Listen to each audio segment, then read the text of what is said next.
En el año 2017, Canal 3 enseñó la estadística que cerca de 250 periodistas fueron asesinados por haberle puesto la cara al conflicto a lo largo de la historia del periodismo colombiano, viendo una tendencia al asesinato y exilio durante los años 80, época del auge del narcotráfico y donde la libertad de prensa era casi nula.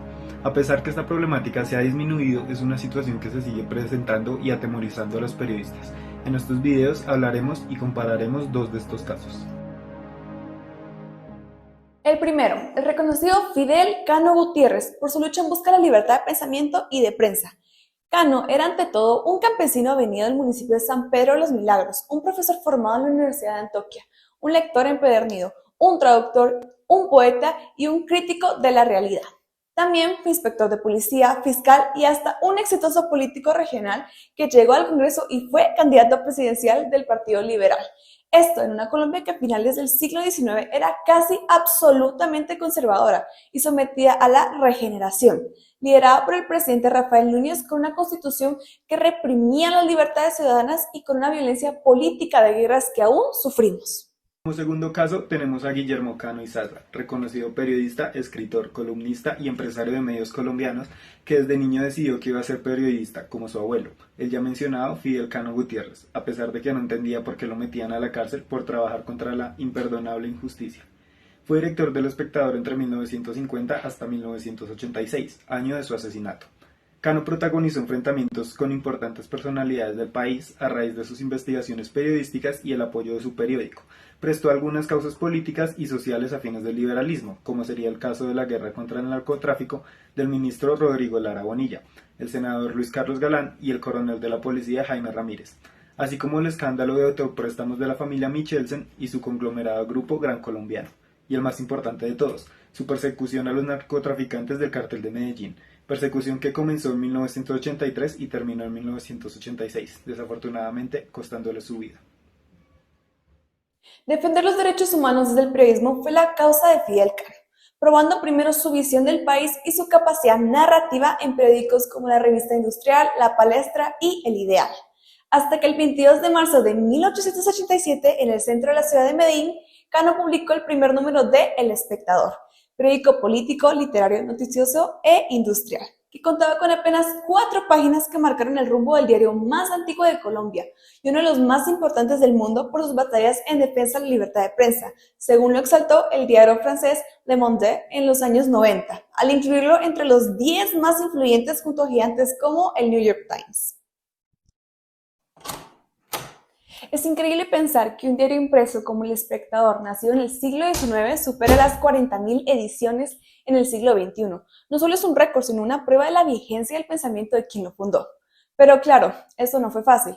Fidel Cano Gutiérrez se enfrentó a la persecución de la regeneración, pues recibió un hostigamiento conservador que se manifestaba mediante las prohibiciones y multas por defender la libertad de prensa y condenar los ataques gubernamentales, la también llamada Ley de los Caballos, y de la Iglesia Católica, que prohibían bajo amenaza de excomunión comprar o leer al Espectador. Lo llamaban un periódico subversivo. Cano también fue enviado a la cárcel varias veces, tanto por el gobierno de Rafael Núñez como el de Carlos Holguín, empezando en 1893 por haber publicado un discurso opositor de Juan de Dios el Indio Uribe, un escritor y fiel defensor de los ideales liberales que fue exiliado. Paralelamente a cuando Cano trabajaba en las denuncias contra el Grupo Gran Colombiano, en 1982 Pablo Escobar, en ese momento representante suplente de Jairo Ortega, toma posesión de su cargo en el Congreso de la República. Tras las denuncias del ministro de la Justicia Rodrigo Lara Bonilla y cuando Escobar y Ortega le hacen celada a Lara de un supuesto cheque por parte del narcotraficante, Evaristo Porras, a su campaña al Senado, una fuente advirtió al editor judicial del Espectador, en ese momento Luis de Castro, que el periódico alguna vez publicó antecedentes de Escobar en el narcotráfico. Guillermo Cano, quien presentía reconocer a Escobar de antes, comenzó a buscar archivos del diario hasta que encontró la evidencia. El viernes 11 de junio de 1976, El Espectador había publicado una nota judicial que documentaba cómo 6 narcotraficantes habían caído en Itagüí, Antioquia, con 39 libras de cocaína. Entre los detenidos estaba Pablo Escobar Gaviria. En la edición del 25 de agosto de 1983, El Espectador reprodujo la publicación de 1976 y documentó que el congresista Pablo Escobar sí tenía pasados ligados al narcotráfico. 2 meses después, el Congreso le despojó de su inmunidad parlamentaria y el juez Gustavo Zuloaga Serna libró orden de captura en contra, sindicándolo del asesinato de los 2 agentes del DAS que 7 años antes lo habían capturado. Desde entonces Cano denunció públicamente a Escobar y sus socios del Cartel de Medellín. De entre sus escritos, en su columna Libreta de Apuntes se destacó un título, ¿Dónde están los que no ven?, columna donde denunciaba abiertamente a Escobar, a sus primos y a Carlos Leder, vinculado reconocido del narcotráfico. A día de hoy reconocemos a Fidel Cano Gutiérrez como un periodista que puso sus ideas y su espíritu por encima de su tranquilidad. Cabe recordar que sus cartas a sus lectores insistía en nunca sacrificar principios ni verdad y justicia, a defender la rectitud y la ética, e invitaba a hacer una política desde una posición digna y sincera. La historia de sus editoriales cerrados, los cierres por decreto, su paso por la cárcel y la prohibición religiosa a su publicación son el recuento de su lucha. Cuando murió en Medellín en 1919, su invento de El Espectador ya era un legado de Colombia y para su familia también. Antes del asesinato de Cano, intentaron censurar y silenciarlo a él y a su periódico muchas veces. Uno de los hechos más reconocidos fue el 2 de septiembre de 1989, cuando un camión bomba explotó frente al periódico El Espectador en Bogotá a las 6:40 de la mañana, obra hecha por el Cartel de Medellín. A pesar de dicho atentado, Cano siguió detrás del cartel hasta su último editorial titulado Se le agó la fiesta a los mafiosos, en clara alusión a la reactivación de la extradición por vía administrativa a través del presidente Virgilio Barco. Esta marcó su sentencia de muerte.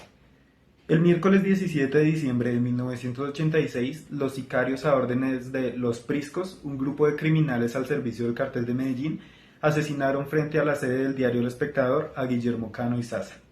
Los asesinos esperaron a que él hiciera un giro nu en la avenida del Espectador, poco después de las 7 de la noche. Uno de los maleantes, Jorge Lipa Bonalias, alias El Negro, se acercó a la camioneta que conducía Cano y le disparó en 8 ocasiones al pecho con una ametralladora. Concluimos así con una ardua investigación sobre una comparación del pasado y presente del periodismo colombiano, enfocado en la censura. A pesar de las diferentes épocas y distintas amenazas o retos, los periodistas siguen sufriendo estos intentos de censura y riesgos en la actualidad. La selección de hablar sobre esta problemática fue debido a que mediante nuestra indagación la mayoría de fuentes hablaban de lo mismo: la introducción de la tecnología en el periodismo, la inteligencia artificial en lo digital, los peligros a los que están expuestos los periodistas, etc. Por lo que nos pareció interesante abordar el tema de la censura mediante estos casos familiares. Por otro lado, nos gustaría resaltar que en toda nuestra búsqueda no encontramos artículos periodísticos sobre temas de interés propio, como lo es la música para mí, puesto que no llegué a encontrar ninguna noticia o tesis de grado sobre el entretenimiento y la cobertura musical del mismo en el país. Y el ámbito editorial para mí, pues ninguna noticia, entrada, crónica, tesis de trabajo o video hablaban sobre la labor del editor de un periódico, lo que es de mi interés, pues espero desempeñarme en esta área en un futuro. En fin, esperamos que este video haya sido de su entretenimiento y hayan aprendido algo nuevo sobre esta profesión que es tan importante. Invitamos a los periodistas y los futuros personajes que ejerzan esta labor a pelear por sus convicciones y ser fiel a sus criterios, siempre comunicando información concisa, completa y veraz.